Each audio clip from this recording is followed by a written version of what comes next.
Hi, it's Brenda with Luke's here to talk to you about another feature on the wonderful Viking embroidery machines. Today we're going to talk about design applique. Let's get started. Today we're working on the Viking Ruby 90 embroidery machine, but the feature that we're going to be exploring is also found on the Sapphire 85 embroidery machine and the queen of all machines, the Viking Epic 2. So let's get started on exploring this new feature. Design applique is accessed by this little flower right down here on the bottom of the screen. When the feature comes up, it indicates design applique here, and there are two different types of shapes that come up. Right now, we're going to be working with the alphabet, and then in a later episode, we'll be talking about a way to use the applique shapes. So in the machine is built the entire alphabet. This is an entire applique alphabet that is 100% scalable.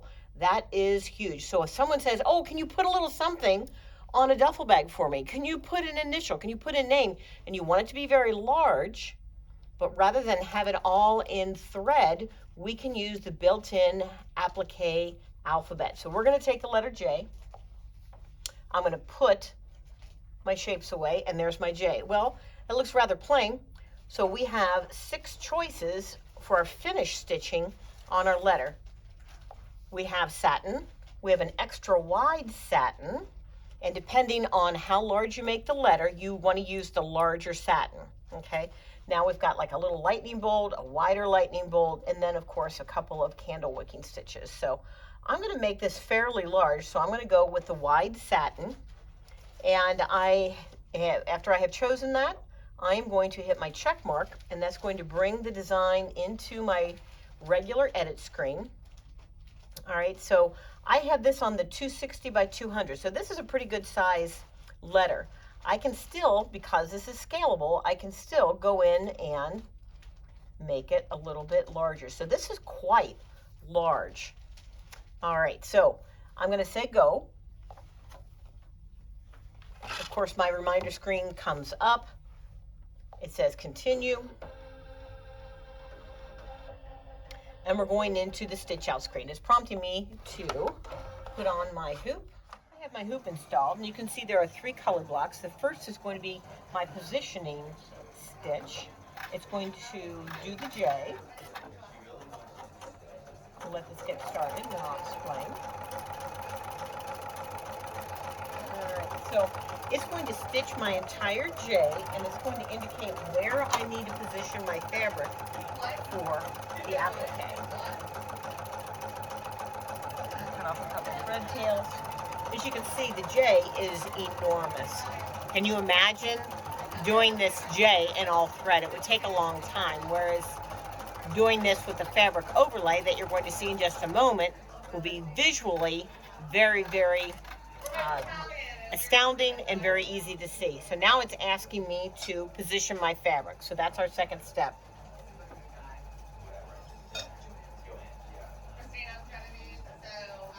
I'm positioning my fabric. It's on my second block. I'm going to tell it to go.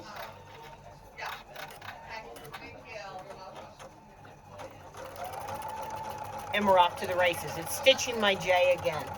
So we're going to come around, stitch it, and then it's going to pause and wait for me to trim out the outside fabric. What we're going to be using to trim are our fancy applique scissors, which some people call duckbill scissors. This duckbill will slide under the fabric and the blade will cut it. Now, the reason we use these is that it protects the actual garment underneath or project underneath. So we're sliding into the last moment. Actually, it's going to go around twice so that it's held very, very securely to the background.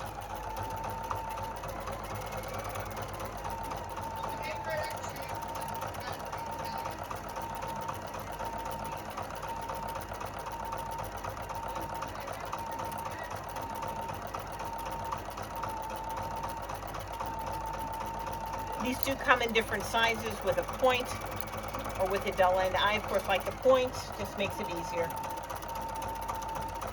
All right, we're coming in the home stretch for the tack down stitch.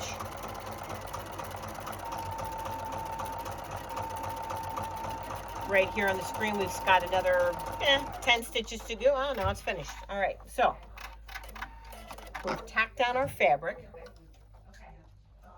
The machine is asking me for the next color block, which we know is going to be the finished stitching. But right now I'm going to take these scissors and trim this out. I think you'll be able to see how big the J is. So I'm going to come in from the side.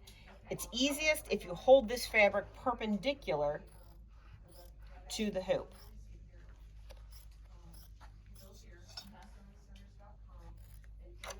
And I'm going to come around the top.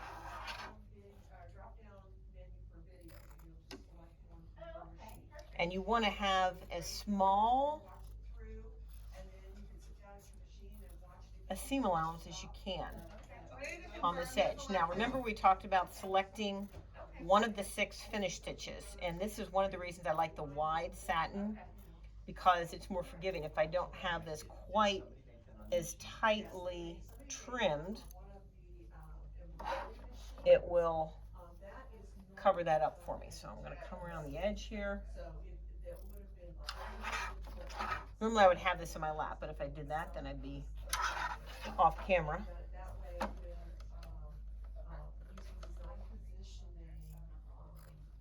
Again, that 90 degrees above the tack down stitch makes it easier and gives you the smallest possible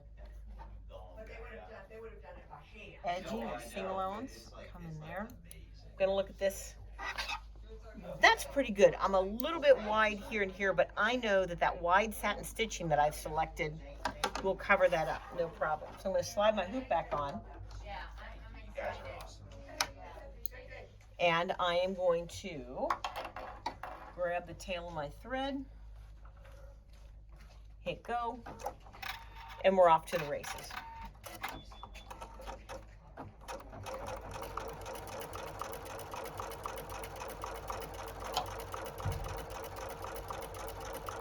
going to trim this.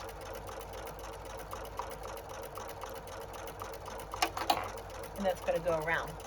All right, so at this point, we're going to go into fast motion, and I will meet you on the other side of the finished stitching. Okay, so our stitching is finished. We've got our satin going all the way around our J, and it's lovely. Large, very, very visible. Now, next you're going to see a sample where someone used this technique on an entire name and appliqued it onto the middle of a quilt. Very visible, well executed, and you'll see what an impact it makes. And again, very quick to do this technique. All right, so join me for the next part of our video when we do patches using our applique and shapes. Till next time, it's Brenda with Luke's.